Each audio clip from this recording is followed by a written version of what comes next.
Subscribe now and press the bell icon. Never miss an update.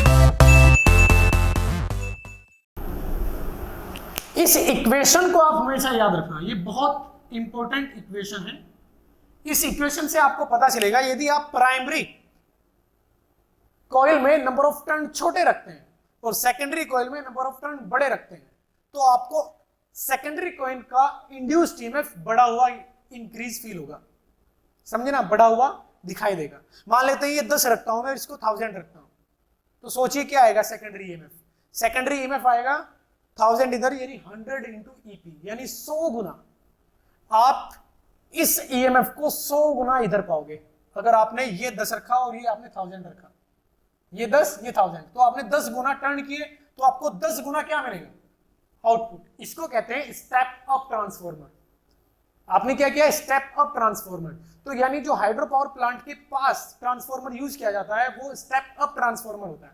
वहां क्या किया जाता है, सेकेंडरी कॉइल में नंबर ऑफ टर्न बढ़ा दिए जाते हैं जिससे कि आउटपुट जो मिलता है, क्लियर, जो कि वायर्स के थ्रू अब मुझे एक लंबी डिस्टेंस पर पहुंचाना है, उसमें आउटपुट का जो पीक वैल्यू होती है वो बहुत ज्यादा बढ़ जाती है। ऐसे निकालोगे आप।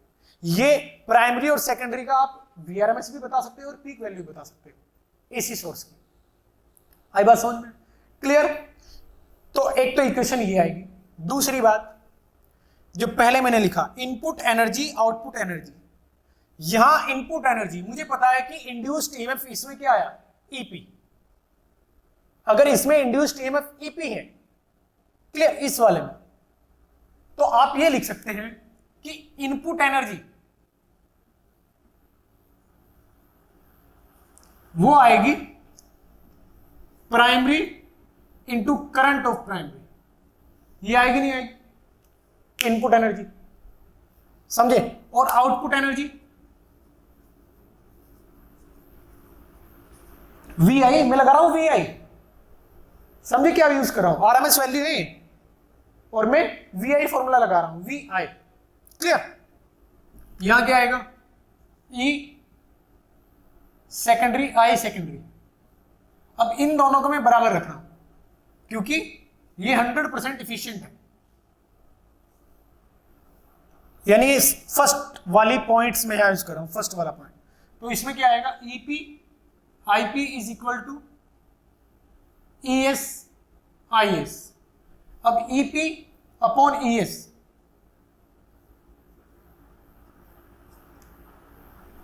आईएस अपॉन आईपी,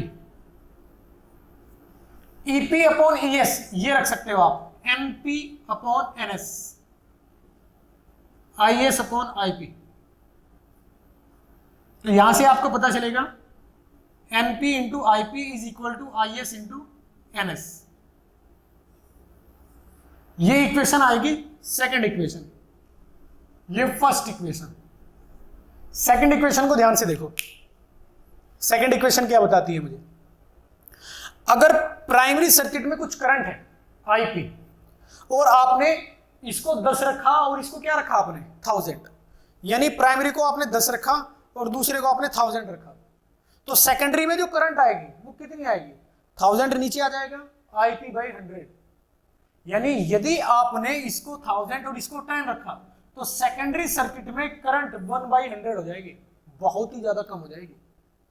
तो यदि आप स्टेप अप ट्रांसफॉर्मर यूज करते हो तो स्टेप अप ट्रांसफॉर्मर में पोटेंशियल तो बढ़ जाएगा सेकेंडरी सर्किट में। ये सेकेंडरी सर्किट है, ये सेकेंडरी सर्किट है, सेकेंडरी सर्किट में पोटेंशियल तो बढ़ जाएगा, ईएमएफ तो बढ़ जाएगा, लेकिन उसमें करंट कम हो जाएगी बहुत ज्यादा। जितने गुना पोटेंशियल आपने बढ़ाया उतने ही मल्टीपल में करंट कम हो जाएगी, क्लियर। तो इसलिए मैंने जो आपको बताया था कि आपको समझाऊंगा मैं कि ये जो ट्रांसफॉर्मर हाइड्रो पावर प्लांट से वैल्यू जब लेता है, इनपुट जब लेता है, तो पोटेंशियल को बढ़ा देता है जिससे करंट बहुत कम हो जाती है। एक्चुअली वो करंट ही कम करना चाहता है, समझे। करंट कम करेगा तो पोटेंशियल बढ़ेगा और फिर वायर के थ्रू उस इलेक्ट्रिसिटी को ट्रांसफर किया जाता है। इसी को स्टेप अप बोला जाता है, समझे। ये था जो मैंने अभी प्रूव किया कि करंट कम हो जाएगा, क्लियर। अब लोगों के दिमाग में ये आता है कि सर अगर इसमें पोटेंशियल आपने 100 गुना कर दिया तो करंट इसमें कम क्यों हुआ। हमें तो ये पता है ओम नियम के अनुसार V बराबर IR होता है। अगर आप इस सेकेंडरी सर्किट में आपने पोटेंशियल 100 गुना कर दिया तो इसमें करंट भी तो 100 गुना होना चाहिए। ये करंट 1/100 कैसे हो गया? किया ना मैंने प्रूव अभी। इसके लिए ध्यान से सुनना आप बात। ये जो मैं ईएमएफ इंड्यूस बोल रहा हूं और ये जो हम ओम लॉ में पोटेंशियल डिफरेंस पढ़ते थे, इन दोनों में थोड़ा डिफरेंस है, समझे ना? इन दोनों में थोड़ा डिफरेंस है। क्या डिफरेंस है? यहां ये ईएमएफ म्यूचुअल इंडक्टेंस की वजह से इस सेकेंडरी कॉइल में, इस ये पूरे सेकेंडरी कॉइल में इंड्यूस हुआ।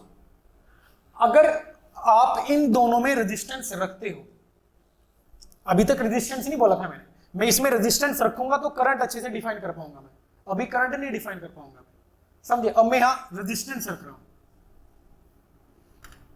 करंट फिर एल की वजह से आएगी, इधर भी एल है और इधर भी एल, समझे? अब मैं रेजिस्टेंस भी रख रहा हूं कि आउटपुट मिलता कैसे, क्योंकि रियलिटी में प्रैक्टिकल सिचुएशन में अगर बात किया जाए तो वायर में भी रेजिस्टेंस होता है। तो यहां मैं क्या कर देता हूं, रेजिस्टेंस लगा दी मैंने, और इस रेजिस्टेंस के अक्रॉस मुझे आउटपुट मिलेगा ये इन दो पॉइंट पर। जैसे आप यहां रेजिस्टेंस लगाते हो और इसको आप इनपुट देते हो, इस रेजिस्टेंस को, ये रेजिस्टेंस प्राइमरी सर्किट का रेजिस्टेंस है और ये रेजिस्टेंस सेकेंडरी सर्किट का रेजिस्टेंस है। आपने यहां लगाया इनपुट इस पॉइंट पर और यहां आपको मिलेगा आउटपुट इन दो पॉइंट के बीच, यानी इस रेजिस्टेंस के अक्रॉस आपको आउटपुट मिलेगा। आउटपुट इनपुट हमेशा किसी रेजिस्टेंस के अक्रॉस ही आप अप्लाई, ये आपको मिलता है। तो इस तरीके से आपको ये रियलिटी में प्रैक्टिकल सिचुएशन में ऐसे आप सर्किट बनाओगे, समझे? ये सेकेंडरी का रेजिस्टेंस, ये प्राइमरी का रेजिस्टेंस। तो अब जो ईएमएफ इंड्यूस हो रहा है ना म्यूचुअल इंडक्टेंस की वजह से, जो ईएमएफ इंड्यूस हो रहा है वो ईएमएफ इस पूरे लूप में हो रहा है, पूरे लूप में, समझे ना? जिसका रेजिस्टेंस आ रहा है इस पूरे लूप में, जो ऐसे घूम के इस तरीके से घूम के ऐसे आ रहा है, समझ में आई बात? इसका मतलब ये है कि जैसे मैंने आपको बताया था कि ये लूप है जिसका रेजिस्टेंस मैं आपको आर दे रहा हूं, इस पूरे वायर का रेजिस्टेंस आर है। अब मैं यहां मैग्नेटिक फील्ड जो है उसको वेरी कर देता हूं, इस मैग्नेटिक फील्ड को बी को मैं वेरी कर देता हूं, समझे? समय के साथ वेरी कर देता हूं, मान लेते हैं इसका रेजिस्टेंस आर है। तो आप कैसे बताते थे? ये इंड्यूस्ड ई, आप बोलोगे कि इसका resistance pi A square D phi by D T D B by D T, इसका रेजिस्टेंस है स्मॉल आर, इसकी रेडियस है ए। तो ये तो फ्लक्स बताओगे आप, फ्लक्स को मैं डिफरेंशिएट कर दूंगा तो ईएमएफ इंड्यूस बताओगे आप। अब ये ईएमएफ इंड्यूस क्या किसी पॉइंट पर होता था? ये इस पूरे वायर पर डिस्पर्स्ड होता था, पूरे वायर पर, किसी दो पर्टिकुलर पॉइंट के बीच में ये पोटेंशियल डिफरेंस नहीं, ये इस पूरे वायर पर, इस पूरी लेंथ पर, इस पूरे सर्कमफेरेंस पर डिस्पर्स्ड है। ये किसी दो पर्टिकुलर पॉइंट के बीच का पोटेंशियल डिफरेंस नहीं, ये इस पूरे सर्कमफेरेंस पर डिस्पर्स्ड पोटेंशियल डिफरेंस है। तो उसी प्रकार से ये जो ईएमएफ लिख रहा हूं मैं, प्राइमरी और सेकेंडरी, प्राइमरी ईएमएफ इस पूरे टर्न पर, पूरे लूप, यहां से लेके ऐसे ऐसे ऐसे ऐसे ऐसे ऐसे ऐसे इस पूरे लूप पर जो ये सर्किल है, समझे ना? ये क्लोज्ड लूप है एक, ये जाके यहां से स्टार्ट हुआ, फिर ऐसे जाके ऐसे जाके ऐसे जाके यहां खत्म हुआ। तो इस पूरे लूप में इंड्यूस्ड ईएमएफ ईपी है। ऐसे ही इस पूरे लूप में इंड्यूस्ड ईएमएफ आरएस है, सॉरी ईएस है, समझे? तो आपको ये नहीं बोलेंगे आप कि सर V बराबर आई आर, ये वाला फंडा नहीं लगाओगे कि आपने यहां पोटेंशियल बढ़ा दिया तो करंट बढ़ जाएगी। करंट आपको, पोटेंशियल और करंट दोनों एक साथ तब मिल पाए हैं जब आपने वो लूप बनाया। इस केस में आपने पहले ये लूप बनाया है, आपने रेजिस्टेंस फिक्स कर दिया, समझे? पहले आपने ये लूप बना, अगर ये लूप नहीं है तो करंट नहीं आ पाएगी, तो पहले आपने ये लूप बना दिया, क्योंकि सर्किट क्लोज नहीं होगा तो करंट नहीं आएगी। तो आपने पहले ये लूप बना दिया, आपने रेजिस्टेंस फिक्स कर दिया, और अब आप म्यूचुअल इंडक्टेंस की फिनोमिना इसमें जनरेट करा रहे हो। तो अपने आप जब म्यूचुअल इंडक्टेंस होगा तो ये दोनों लॉ एग्जिस्ट करेंगे, तो इसमें करंट उसी प्रोपोर्शनलिटी में डिक्रीज होके आएगी, समझिए? अगर आप इसमें आर बढ़ाओगे तो करंट इसमें कम आएगी,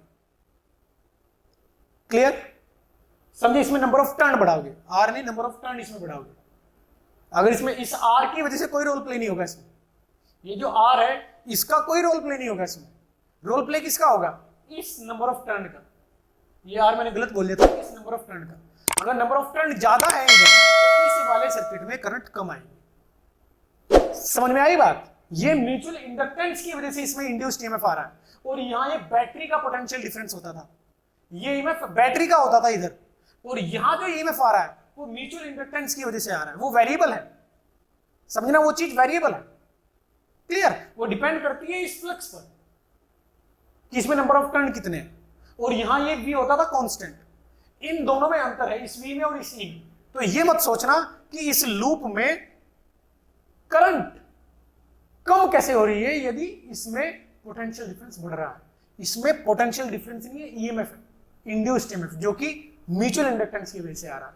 इस बारे में सोचना जो मैंने बोला है, समझे ना। आईटी जेई में इसी पॉइंट पर, जो मैंने अभी लास्ट में आपको बताया, क्वेश्चन पूछा गया इसी पॉइंट पर। क्लियर?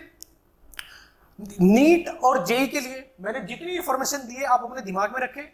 बहुत इंफॉर्मेशन है, इनफ इंफॉर्मेशन है, इससे ही क्वेश्चन आएगा, इसके बाद क्वेश्चन नहीं आएगा। समझे कि करंट दूसरे में घट जाएगी, स्टेप अप में, और स्टेप डाउन में करंट बढ़ जाएगी, लेकिन स्टेप अप में पोटेंशियल बढ़ जाएगा, मतलब ईएमएफ बढ़ जाएगा। स्टेप डाउन में पोटेंशियल घट जाएगा। स्टेप अप वो होता है कि जब अगर NS बड़ा है NP से तो इसको कहते हैं स्टेप अप ट्रांसफॉर्मर, और यदि N सेकेंडरी छोटा है NP से तो इसको कहते हैं step down transformer. Step down transformer, ये दोनों ही यूज किए जाते हैं। समझे ना? ये वहां यूज किया जाता है जो सिटी के पास है, पावर स्टेशन, वहां ये यूज किया जाता है। ये कहां यूज किया जाता है? जो पावर स्टेशन, पावर प्लांट के पास है। समझे? गुड मॉर्निंग स्टूडेंट्स, इस लेक्चर में मैं एक नया टॉपिक स्टार्ट करने जा रहा हूँ, नया चैप्टर, रे ऑप्टिक्स। इसी हमारा फिनिश हो चुका है, रे ऑप्टिक्स की बात करने जा रहा हूँ। रे ऑप्टिक्स क्या है? रे ऑप्टिक्स एक ऐसा चैप्टर है जिसमें हम जो लाइट रे होती है, लाइट रे से रिलेटेड हर एक वो फिनोमेना जो ज्योमेट्री से एक्सप्लेन की जा सकती है, उसको हम रे ऑप्टिक्स में पढ़ते हैं। जैसे कि रिफ्लेक्शन, रिफ्रैक्शन, ये TIR, टोटल इंटरनल रिफ्लेक्शन, ये जो फिनोमेना है ये सारी की सारी हम रे ऑप्टिक्स में पढ़ेंगे। समझिए ना? रिफ्रैक्शन, रिफ्लेक्शन, TIR, इस टाइप की जितनी बातें हैं वो हम यहाँ पढ़ेंगे। जैसे कि आपने बहुत सारी चीजें ऐसे देखी होंगी कि यदि मैं एक कॉइन को पानी के अंदर डालता हूँ, समझे ना, एक बकेट लेता हूँ, बकेट में पानी डाल देते हैं और फिर इसमें कॉइन डाल देते हैं, तो कॉइन मुझे थोड़ा ऊपर उठा हुआ नजर आता है। तो ये सारी की सारी जो प्रैक्टिकल फिनोमेना है जो आपने फील किए, उन सभी से रिलेटेड हम यहाँ रे ऑप्टिक्स में बात करते हैं। और इस चैप्टर में सारी की सारी जो प्रोसेस है, सारी की सारी जो फिनोमेना है, वो सारी की सारी हम ज्योमेट्री से एक्सप्लेन कर सकते हैं। ये मैं आपको हर एक एग्जाम्पल में चीज बताऊंगा। देखो यहाँ भी ज्योमेट्री लग रही है हर एक क्वेश्चन में, समझे ना? जैसे ही कोई आर्टिकल में कोई फॉर्मूला प्रूव करूंगा तो वहां भी ज्योमेट्री इस्तेमाल की जाएगी। समझे?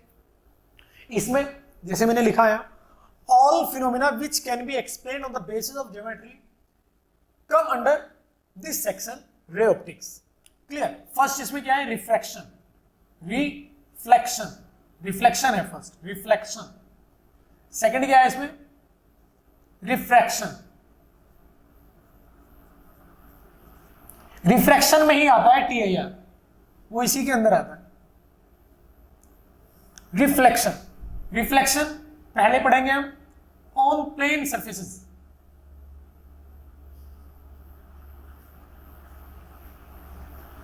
फिर पढ़ेंगे हम ऑन स्फेरिकल सरफेसेस,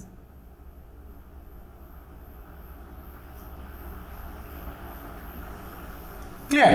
ऐसे ही रिफ्रैक्शन पहले हम पढ़ेंगे ऑन प्लेन सरफेसेस,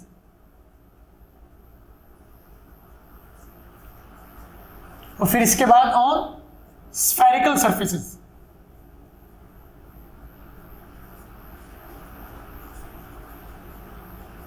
तो सबसे पहले रिफ्लेक्शन की बात करते हैं। इसमें बहुत सारे टॉपिक आएंगे बीच में, वो सब बताऊंगा। ये मेन टॉपिक है जो हम स्टडी करेंगे रे ऑप्टिक्स में। पहले रिफ्लेक्शन से रिलेटेड बात करेंगे। रिफ्लेक्शन,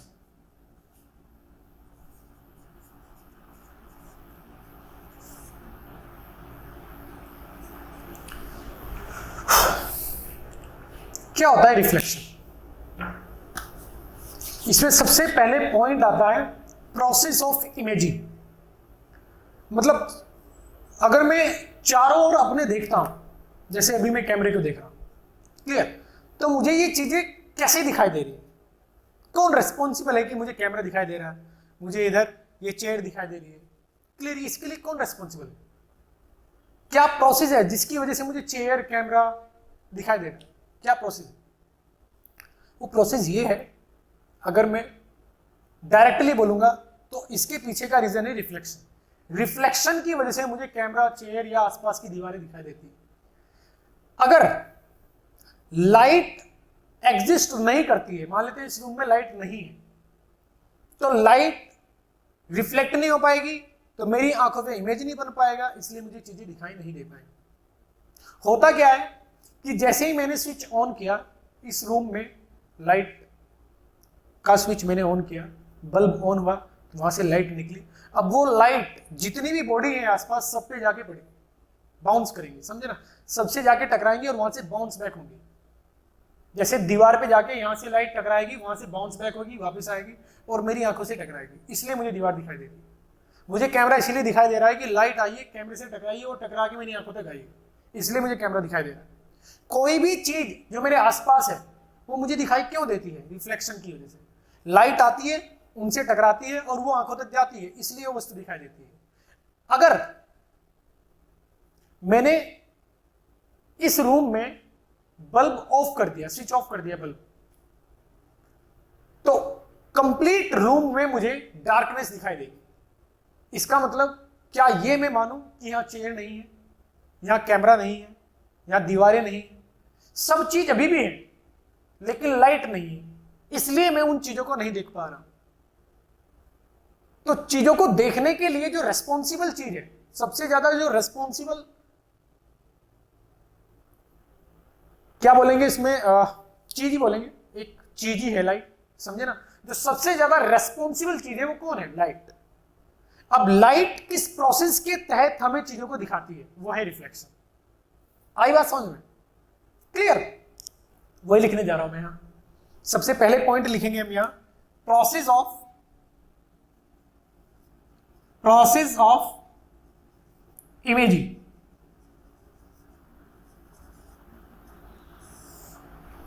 हमें चीजें दिखती क्या है, उसका प्रोसेस क्या है? When light comes on the, या टकराती है, कोलाइड विद द, ये भी यूज कर सकते हो आप। When light collide on the surface of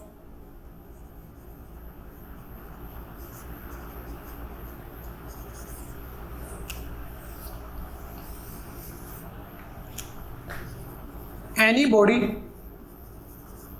then it gets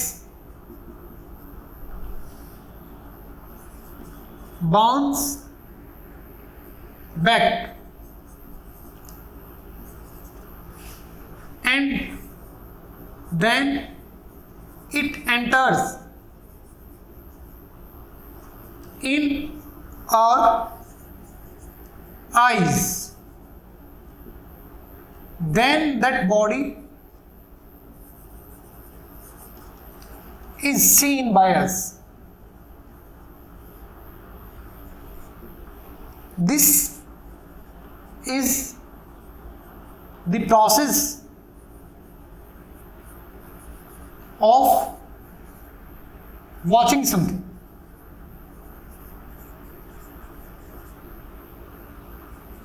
किसी को देखने का यही प्रोसेस होता है। अब वो लाइट आंख में जाके क्या करती है, समझे ना, वहां भी एक अलग प्रोसेस है, लेकिन वो मैं ह्यूमन आई में आपको पढ़ाऊंगा इसके बाद, समझे। रिफ्लेक्शन के बाद ह्यूमन आई।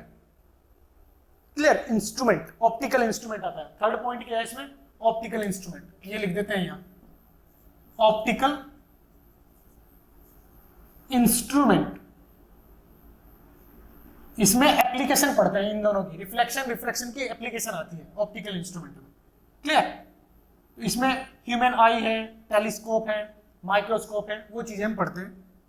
वो भी ये भी इसी चैप्टर में आता है। 1 2 3 3 पोर्शन है इसके।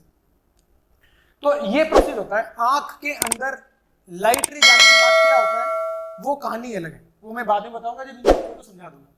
तो कुल मिला के हमें चीजें दिखाई रिफ्लेक्शन की वजह से देती हैं। लाइट आके किसी बॉडी पे रिफ्लेक्ट करती है, हमारी आंख तक जाती है और तब हमें वो बॉडी दिखाई देती है।